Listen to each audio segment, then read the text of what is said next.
кризата на гърба си. Има обаче един такъв акцент, не ги типайте, примерно в посока нагоре, събирайте ги.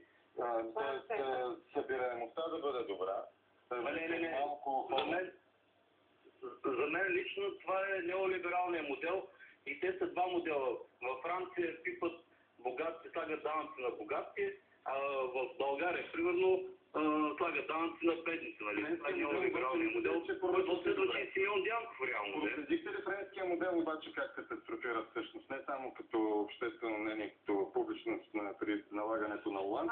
Рейтинга му се срина рекордно. Смисъл на такава лавина в посока на долу не е наблюдавана. Президент Оланд и още нещо, може би сте забравили, че плоския данък, а именно данъчната система, която се прилага в момента в България, е въведена от тройната коалиция.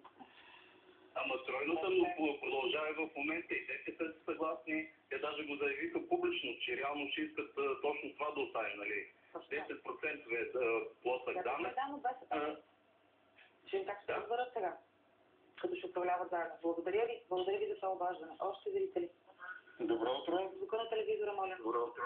Заповядайте. Какво ще кажете по въпросите за, примерно, хората, които са над 40 години и като ги съкратят от работа и много трудно могат да си намерят?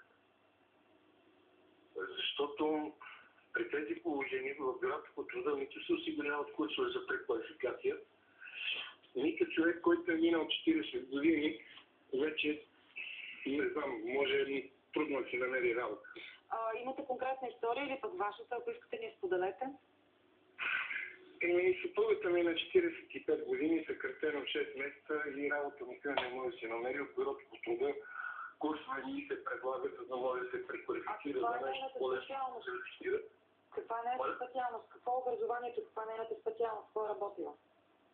Значи, нейното образование е средно, специалността, по която е завършила вече в България, не знам дали има такава, за текачка става въпрос. Да, за съжаление и това производство. За какво е фиксирано? То го няма какво. От друга страна, ако питате работодателите, те пък казват, ние за високо квалифициран труд, за специалисти имаме глас, не може да намерим работници за високи позиции, за добри заплати. Тяхната версия е пък, че пазара на труда не предлага кадри за онези области специфични, за които се търсят такива. Това как ви звучи? Или се къса нищата между работодателите и бюрото по труда, за да могат да насочат хората към правилните места за работа, или на друго място, или просто политиката е такава. Що минеш 40 години, вече си негоден в тази държава и трябва да си търсиш друго място. Желаем успех на жена ви да си намери работа наистина, защото имало и много сигнали за възрастова дискриминация.